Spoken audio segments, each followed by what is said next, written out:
La noche del 10 de julio de 1958, un enorme desprendimiento de hielo y rocas ocasionado por un terremoto de magnitud 8,3 cayó en el interior de la angosta bahía de Lituya, situada al norte del Golfo de Alaska.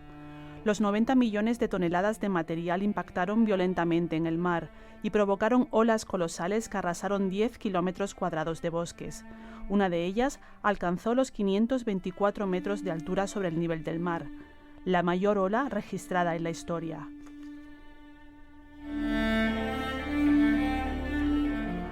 Un megatsunami es un tsunami de alcance local con olas de al menos 40 metros de altura. Se trata de fenómenos excepcionales. De hecho, solo se han documentado algo más de 30 a lo largo de la historia de la Tierra. Pero a pesar de ser eventos poco frecuentes, entre 2014 y 2020 se registraron 4 megatsunamis, algo muy por encima de lo esperable según los datos disponibles para el siglo XX. ¿Está el cambio climático detrás de este aumento?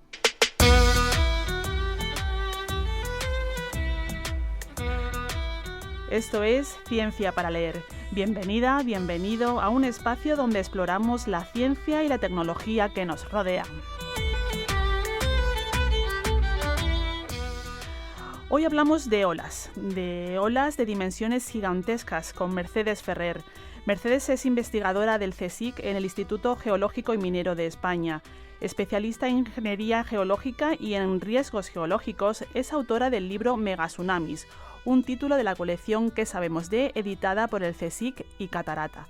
Hola Mercedes, muchas gracias por compartir este tiempo con nosotras. Hola, muchas gracias a vosotros por el interés. Bueno, esto de hablar de las mayores olas de la historia impone un poco, ¿no? Sí, impone sobre todo porque son procesos a escala geológica. Son procesos excepcionales en cuanto a las dimensiones que alcanzan, muy por encima de otros tsunamis o olas de tsunamis convencionales que podríamos llamar, que son los producidos por terremotos, por movimientos sísmicos submarinos, y es que además son muy poco habituales, son muy infrecuentes. Entonces sí que en realidad constituyen unos procesos extremos. ¿Y qué son exactamente los megatsunamis y cómo se producen? Los megatsunamis son olas excepcionalmente altas, como ya he comentado, que por el hecho de chocar contra una costa elevada o una costa rocosa pueden alcanzar estas alturas extremas.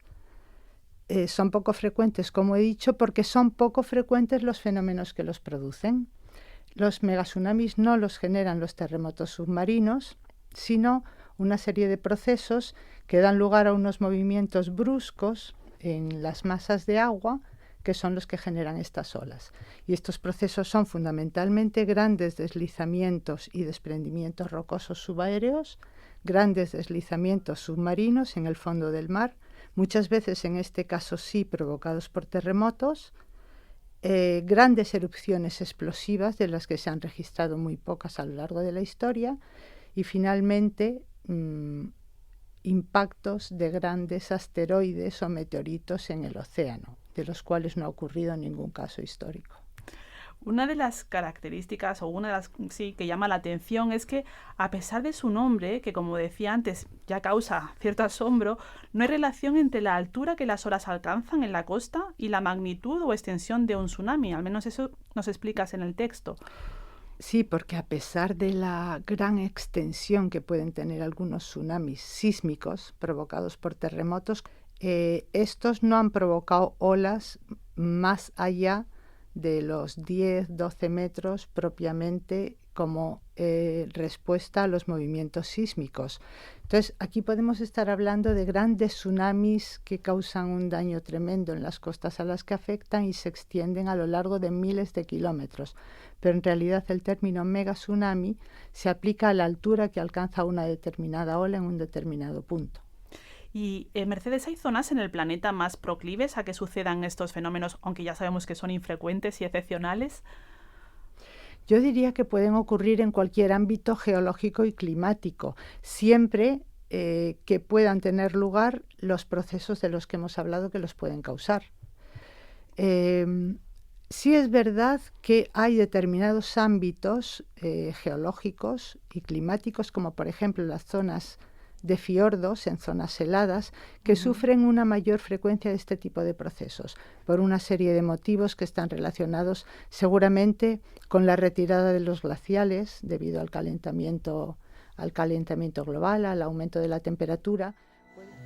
Como una ola, tu amor llegó a mi vida, como una ola de fuego y de caricias, sentí en mis labios. En el registro de megatsunamis históricos que haces en el libro destacan algunos por sus particularidades. Mercedes, si hiciéramos un ranking, ¿cuáles colocarías en los primeros lugares? Pues depende del criterio. Por altura de ola está claro que serían los 6 más representativos que han ocurrido a partir de 100 metros de altura de ola. Creo que han sido 6. El primero incluso es el más antiguo que recogen todas las bases de datos y catálogos mundiales o regionales, que es uno ocurrido en la isla de Ambon, en las Molucas, en 1674. Es el primer megatsunami registrado documentalmente, pero quizás a mí me resulte más interesante el ranking por el interés científico, por así decirlo, que han tenido algunos de los megatsunamis, como ha podido ser uno que ocurrió en Italia, también por encima de los 100 metros, provocado por acciones antrópicas en el embalse del Bayón, en el norte de Italia. ¿Qué sucedió ahí, Mercedes? Bueno, lo que sucedió aquí fue que se estaba construyendo un embalse, una presa que en su tiempo era la segunda más alta del mundo, creo recordar de 262 metros de altura, y cuando se concluyó la construcción de la presa, del embalse, y se comenzó a llenar el vaso de agua, en una de las laderas empezaron a aparecer una serie de grietas, de movimientos, que fueron detectadas, pero a los que no se dio demasiada importancia en su día.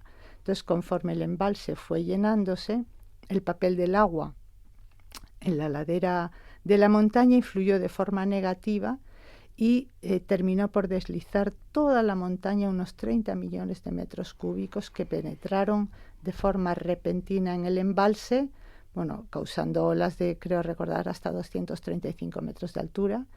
Y además el agua saltó por encima de la presa y a través de un barranco, un estrecho barranco, alcanzó el valle del río Piave y ahí sí destruyó pueblos enteros y mató a más de 2.000 personas. Creo que también en el libro hablas de un megatsunami ocurrido en un cauce fluvial, en un río. Sí, también sería uno de estos que te he comentado antes como más emblemáticos o más interesantes por sus singularidades. Fue en el río Grijalva, en México, posiblemente debido a un periodo de lluvias muy intensa, que es una de las causas frecuentes de determinado tipo de deslizamientos. Deslizó también una ladera montañosa, que en este caso cayó en el río Grijalva, y también tuvo consecuencias bastante desastrosas porque se llevó por delante olas que llegaron hasta los 50 metros de altura, una población, San Juan Grijalva, que estaba asentada en la ladera del río. Y luego estarían, si me permites, para terminar la lista, claro, de los que a mí me parecen un poco más interesantes, estarían los tsunamis ocurridos como consecuencia de deslizamientos de flancos volcánicos, que han sido de los más interesantes, puesto que hay muy pocos casos a lo largo de la historia. El primero documentado ocurrió en 1792 en Japón, donde tras un periodo eruptivo una ladera entera de una montaña penetró en el mar. Yo creo que este fue el peor desastre o la peor catástrofe que ha habido en Japón por un deslizamiento volcánico. El tsunami alcanzó la altura de 60 metros y también se llevó por delante la vida de miles, creo recordar, 15.000 personas en todo el mar de Aria, que se conoce como la catástrofe aún hoy en día, la catástrofe de Shimabara. Y por último, comentar un caso del único deslizamiento que ha habido en un flanco de un volcán continental. ¿Y cómo un volcán continental puede provocar un megatsunami? Pues porque penetró en un lago a pies del volcán, el volcán Santa Elena en el estado de Washington, en Estados Unidos, y además muy reciente, en 1980, sufrió un gran deslizamiento por una erupción volcánica y una masa inmensa penetró en el lago Spirit, causando olas de hasta 250 metros de altura. Mercedes, muchos aprendimos el término tsunami, por desgracia, en 2004, cuando la costa del sudeste asiático se vio arrasada por olas que ocasionaron la muerte de más de 230.000 personas. No sé si este tsunami podría considerarse megatsunami junto con el de Japón, que años más tarde, en 2011, también fue provocado por un gran terremoto. Están incluidos en la lista de megatsunamis porque se midieron en ambos, se midieron olas. En uno creo recordar de 40 metros de altura y en el otro de 50 metros de altura máxima. Luego, según el criterio establecido del límite de 40 metros para ser considerado megatsunami, ambos serían considerados, pero no por el hecho de que estuvieran estas olas provocadas por el movimiento sísmico, el terremoto submarino. Mercedes, tú has dedicado parte de tu carrera al estudio de los grandes deslizamientos prehistóricos de las islas volcánicas. ¿Cómo se llega a la conclusión de que en una zona concreta ocurrió un megatsunami hace millones de años? Bueno, millones, más que millones, sí, cientos de miles. En el caso de Canarias estaríamos hablando de cientos de miles. Pues se llega a la conclusión, en nuestro caso, a partir del estudio de los megadeslizamientos de las Islas Canarias, que fue por ahí un poco por donde empezamos la investigación de estos procesos. ¿Y por qué el caso de Canarias es especialmente relevante desde el punto de vista científico? Por varios motivos. En primer lugar, porque es uno de los pocos lugares de la Tierra donde se han dado este tipo de procesos, estos megadeslizamientos que son los mayores que se han dado nunca en el planeta, que pueden llegar a alcanzar de decenas a cientos de kilómetros cúbicos. Pero es que además, en las Islas Canarias en concreto, se han investigado los deslizamientos no solo por los depósitos submarinos mediante técnicas geofísicas que demuestran que todo lo deslizado está en el fondo del mar, sino que además en las Canarias existen unos rasgos morfológicos impresionantes de unas escarpes de alturas de cientos de metros que reflejan hoy en día, después de tanto tiempo, estos deslizamientos, pero además, y lo que es lo más importante, las Islas Canarias, en concreto Tenerife y otras islas, están atravesadas por galerías para obtener agua desde el siglo XIX. Entonces, nos ha permitido observar dentro de la isla los planos por donde se produjeron los deslizamientos, caracterizar cómo fueron estos depósitos de deslizamientos. Entonces, permite reconstruir una historia geológica completa de la evolución de las islas.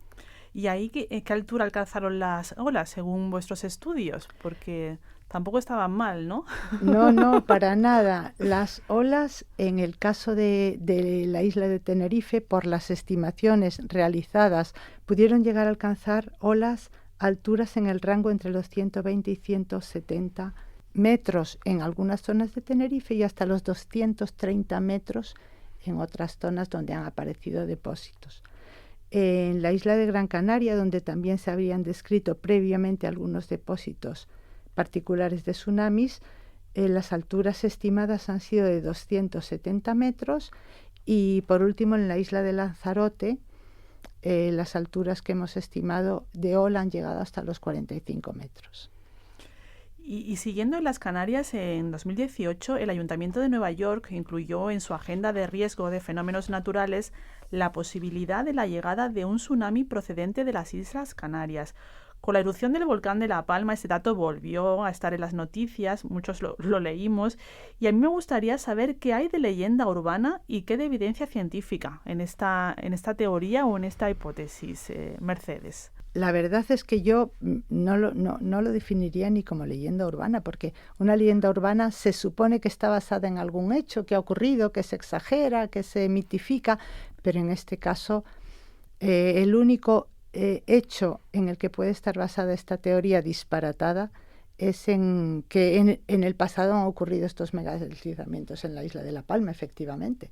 Uh-huh. En concreto, hace alrededor de 500.000 de años se dieron algunos grandes deslizamientos, pero en este caso ni se dan las condiciones, ni hay evidencias, ni se pueden producir este tipo de movimientos a corto o medio plazo. Pero es que incluso suponiendo que se dieran hoy en día o en un futuro, cuando fuera, algún movimiento de este tipo, una de las características de los megatsunamis es que son procesos locales.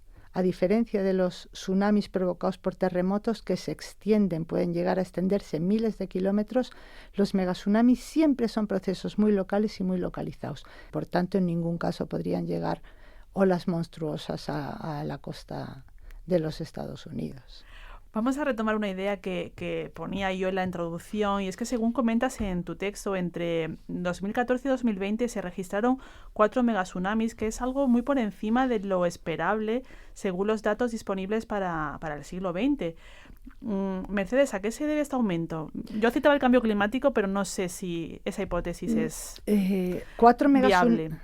Perdona, sí, 4 megatsunamis, como bien has dicho, pero en zonas, como hemos comentado antes, heladas. Y claro, es lógico pensar que puede haber algún tipo de relación con el cambio en las condiciones climáticas, el calentamiento que influye de una forma acentuada en el retroceso de los glaciares. Estos, a su vez, influyen en las condiciones de estabilidad de las laderas rocosas de fiordos y zonas montañosas, y se pueden producir grandes desprendimientos rocosos que causan los megatsunamis. Puede ser, sí, una de las causas del aumento. ¿Cómo he llegado hasta aquí?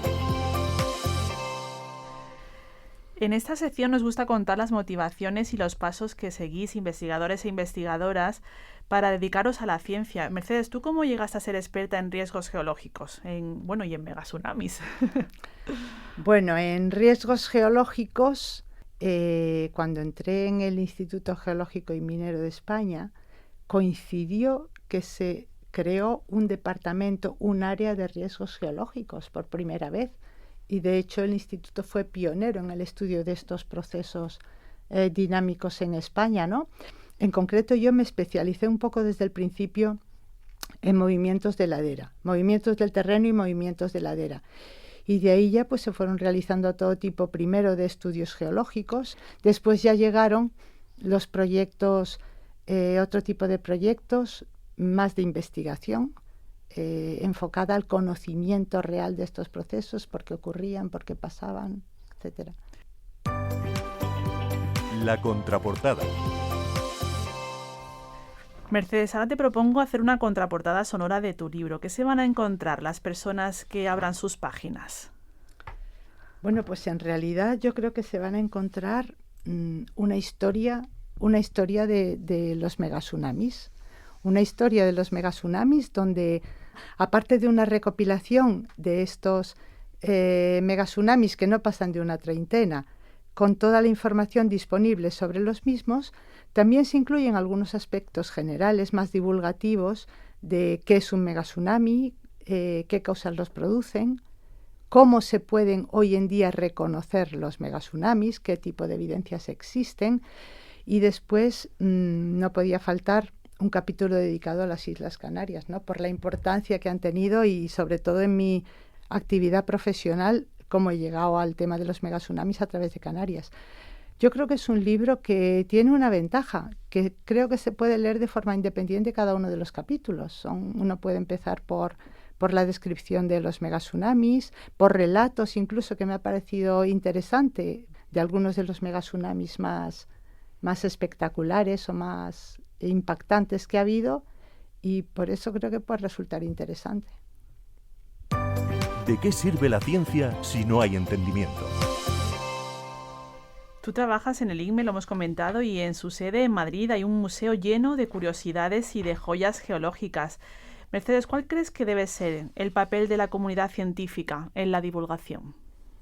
Tiene que ser, bajo mi punto de vista, el de la concienciación. Concienciar a la sociedad de la importancia de los estudios geológicos para muy diversos campos, desde la investigación de los recursos minerales, los recursos energéticos, los recursos hidrogeológicos, los recursos incluso oceanográficos en el fondo del mar, un campo que está empezando a abrirse y a investigarse, y sobre todo en riesgos geológicos también. Claro, el impacto enorme que los riesgos geológicos, como hemos visto en algunos casos, tienen en la sociedad, las repercusiones sociales y económicas son muy importantes. Y yo creo que uno de los principales papeles de la divulgación debe ser concienciar a la sociedad de que esto se puede evitar, de que los riesgos se pueden prevenir, pueden reducirse en gran medida siempre que se conozcan, se estudien y los estamentos diferentes que tienen que tomar algún tipo de medida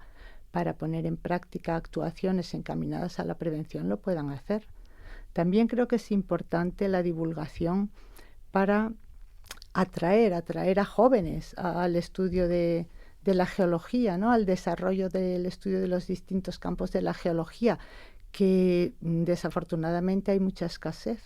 Entonces también me parece importante la divulgación para que las generaciones nuevas apuesten por estos estudios geológicos. Pues ahí queda esa reflexión. Mercedes, muchísimas gracias por esta conversación a escala geológica y bueno, mucha suerte con este libro y con tu carrera investigadora. Muchas gracias por la entrevista y por el interés.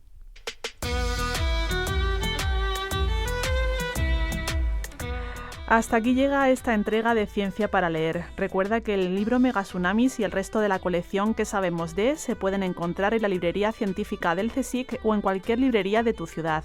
Además, todos los títulos están disponibles en formato papel o en versión electrónica en las páginas web editorial.csic.es y catarata.org. Y si quieres escuchar más capítulos de este podcast, solo tienes que suscribirte a través de cualquiera de las plataformas en las que estamos. En la producción y edición ha estado Erika Delgado y delante del micro Carmen Guerrero. Muchísimas gracias por estar al otro lado y hasta la próxima lectura.